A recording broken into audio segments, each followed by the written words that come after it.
you evidently don't because you have no idea. All right, we're gonna go through a quick part of my beginner class because some of y'all are using stuff that I don't think you should be using, and I'll tell you why real quick. Most people are put together approximately the same way. Your arms are in a similar ratio to your body as everybody else's.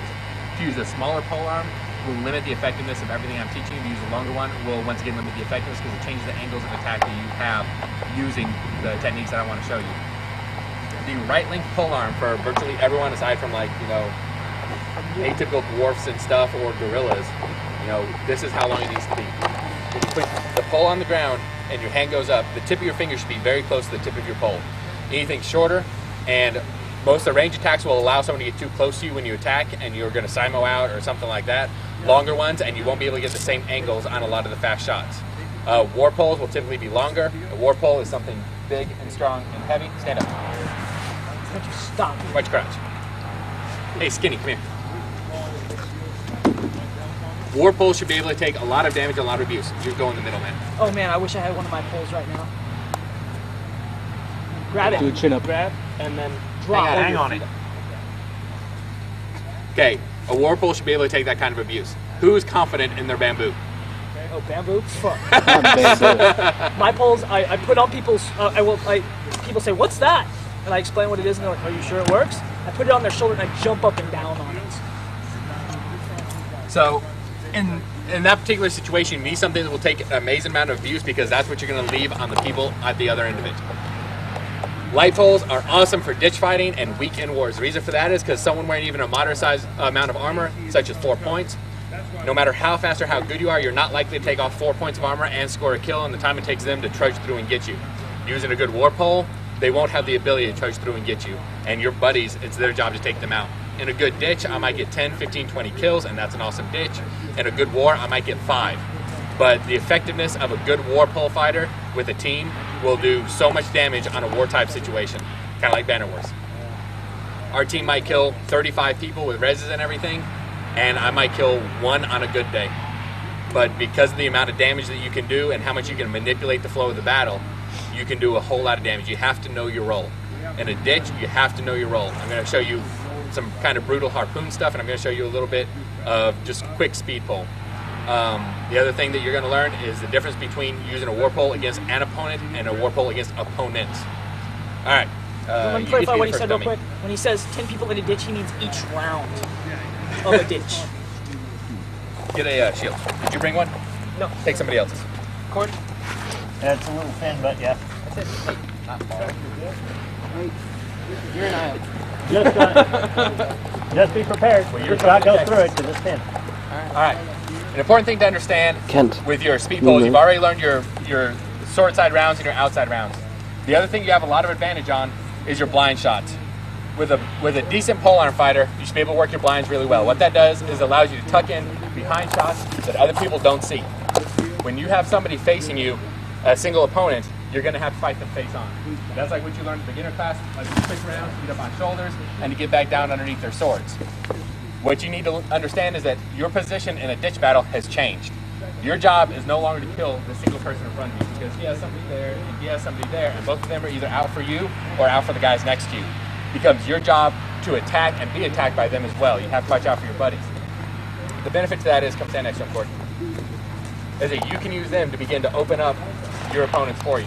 When you begin to use them against each other, see what the first thing he did?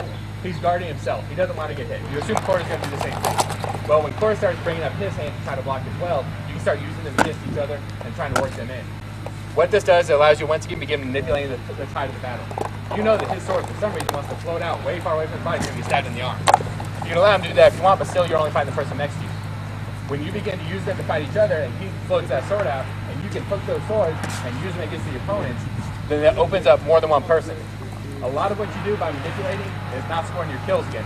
When you have your buddy, your sword buddy or whatever with you, you might be able to get high enough to get a good kill in there. The problem is that by you extending like that, you're now opening yourself up to the people around them. Whereas if you have a good coordination with the people around you and you start opening your opponents by pushing things where you want them to go, it allows your opponents to work with you. You need that kind of peer thing where people understand what you intend to do. War pole, this is even more important. And yeet. Because when you're fighting with a heavy pole, once again, like a down stick is a great example.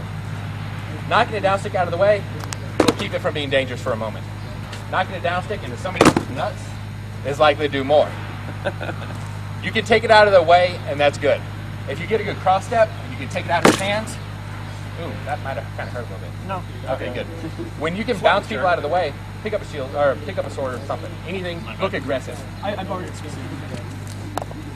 Okay, at this point, you have two people who are threatening to you.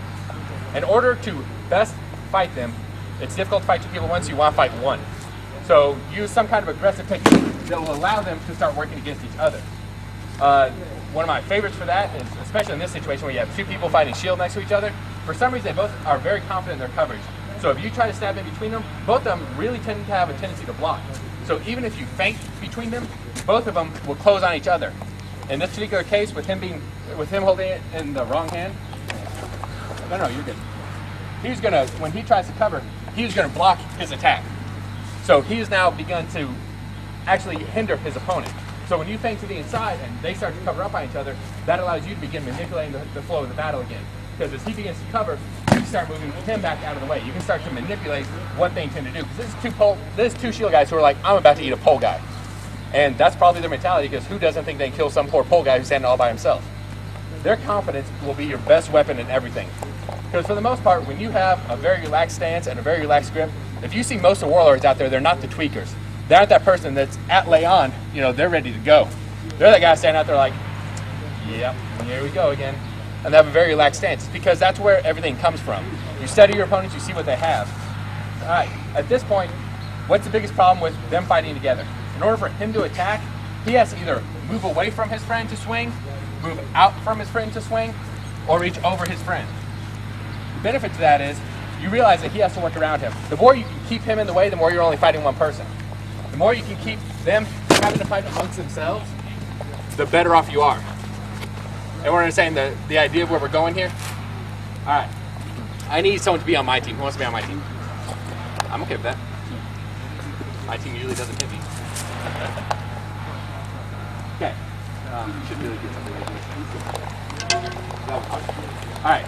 At this point, you have a single pole, a single sword against two sword borders. It's a large amount of defense against a small amount of offense. All right? You would think that they should reasonably have a good shot here. Whereas if he and I are somewhat communicating together, they will really not have much repair at all. Ben might be able to kill them single sword on their shield. If his shield is no longer in front of his body and he's constantly getting knocked around by something heavy, Ben's going to have a much easier time. If my first shot goes there and my next shot puts here, then Ben is very easily going to begin to cut through their line. So far, if we do that at full speed, I didn't kill anybody. I did not actually make a kill, and I get no credit for it. It did, however, allow someone who may have been a swordboarder who's now wounded, it gave him a very strong opportunity to begin being very aggressive again. Whereas, if we were simply trying to take them one-on-one, if I chose to fight my person, he chose to fight his person, then at that point, we're having to try to work things out. If we do the exact same fight, but we're watching out for our compadres, there's a very strong chance that I won't get a kill at all. Yet both of them have died, and neither one of us at any point are really in a significant amount of danger. It really doesn't matter how many people there are. The exact same thing applies if you have a couple more. It doesn't matter. Whatever makes you comfortable. Get wherever you, if this was a ditch, get where you would get. Over there. Okay, at this point, the problem that you would see is this. So far there's a dangerous pulley guy against some guy with no defenses. Pretty bad for him. What I see in this situation is he has to close an extremely long distance to get to me. He's kind of got that I'm coming for you kind of stance, but he's sort of hugging up on his pole. So he's probably not too likely to outcharge me. That guy has a short pole and he's standing so far behind his shield that if God loved him right now, he wouldn't be able to touch me. So I know that guy is zero threat to me right now. I know that you are a fairly large threat to him because he's a little guy and you're a little guy and I'm big. So when my leadoff is something that takes you into him, that's two people out of the battle right away. They're going to see me overextend and it's going to be their time to come. Well, I'm pretty much confident of that. So now that I've knocked you back and they're on their way, it's time for me to start opening people up. At this point, Ben's already made a kill. This guy's out of the action. Ben's low on defense. Little guy and you're a little guy and I'm big. So when my lead off is something that takes you